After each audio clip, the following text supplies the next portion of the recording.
Douglas Rushkoff, a brilliant and groundbreaking media theorist, wrote the book Media Virus in 1994.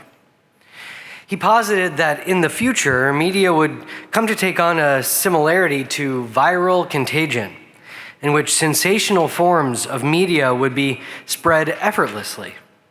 And it would be our challenge to separate the medium from the message so that we would be aware of what we were imbibing and proliferating. From today, nearly 30 years later, this sounds unbelievably prophetic. Thousands of years ago, too, our ancient Israelite ancestors came up against a similar issue. As they settled in the land of Canaan and moved away from their peripatetic lifestyle, it became clear a new challenge would arise. In weeks past in our Torah, we saw the Israelites move through the land and space of alien cultures and often get into trouble as they dabbled with these other cultures' modes of worship. Once they were settled in the land, though, they would no longer simply be moving through the spaces of other cultures, they'd be sharing them. And so, in this week's Torah portion, we read warnings against the many different ways the Israelites could be moved to adopt worship of foreign gods. And it clearly resembles Rushkoff's contemporary idea of a media virus.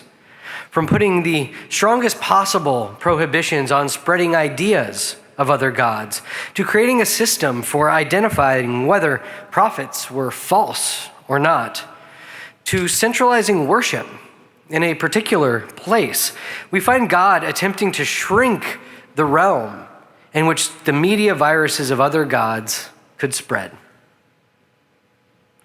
Ramban, a Spanish medieval Torah commentator, wrote that it was not only a matter of forbidding worship that was dangerous to the population, but also moving from a form of voluntary worship in the wilderness in which individuals were able to choose when they offered sacrifices, to a required form in which worship was mandatory once the central locus of Israelite ritual was established in a permanent spot.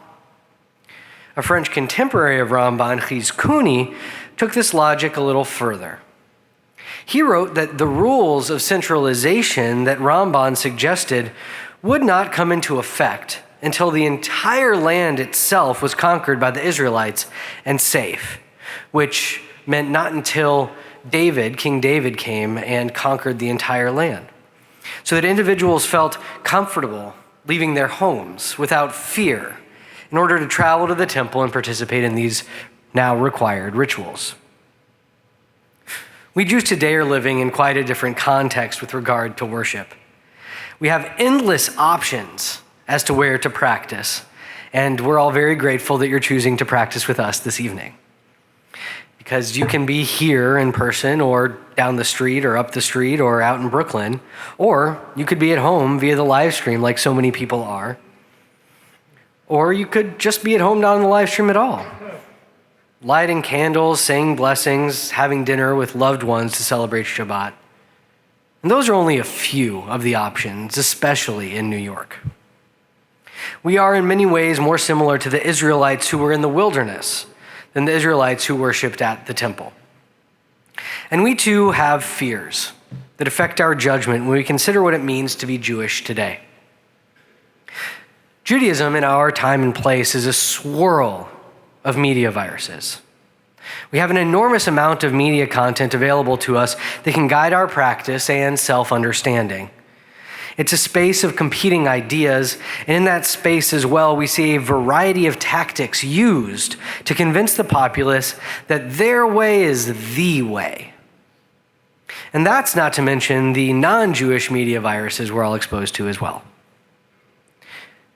Some versions reflect Ramban's views, using their own media viruses to try to make themselves the one and only true source.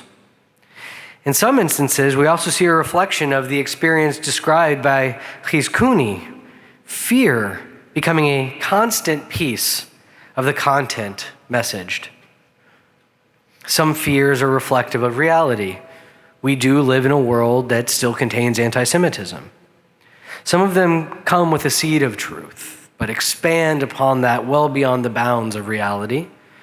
And some are merely a perspectival opinion, which is not necessarily even accurate. Regardless of the accuracy, these media viruses that are rooted in fear are not the ones that we should be relying on. They, like in Hizkuni's example, may indeed be grabbing attention, but the message of fear is not going to draw folks in.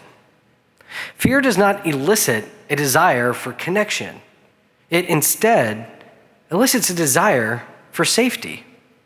And safety is often sought away from others.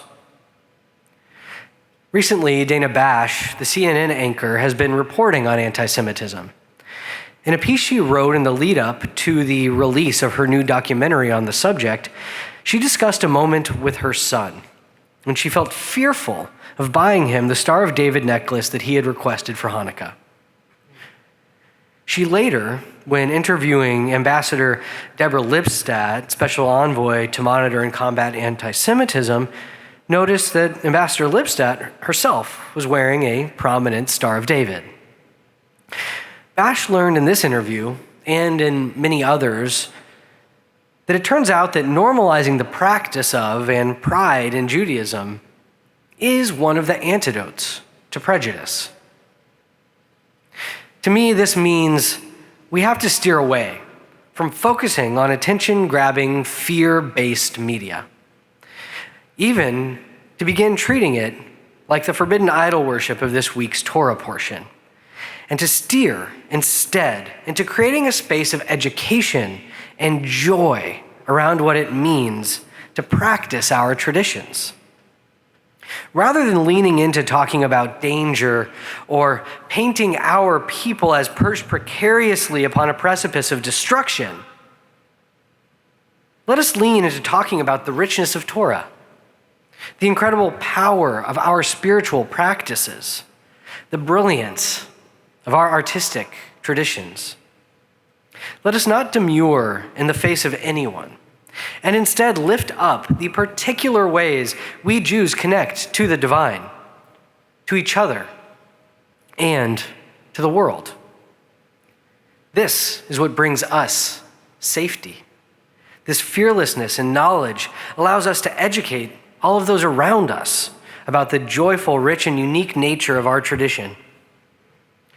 Through this, let us build a stronger media virus of positive, confident Judaism, through which every Jew can feel safe leaving their home, to join together with other Jews and their neighbors and loved ones to celebrate our heritage.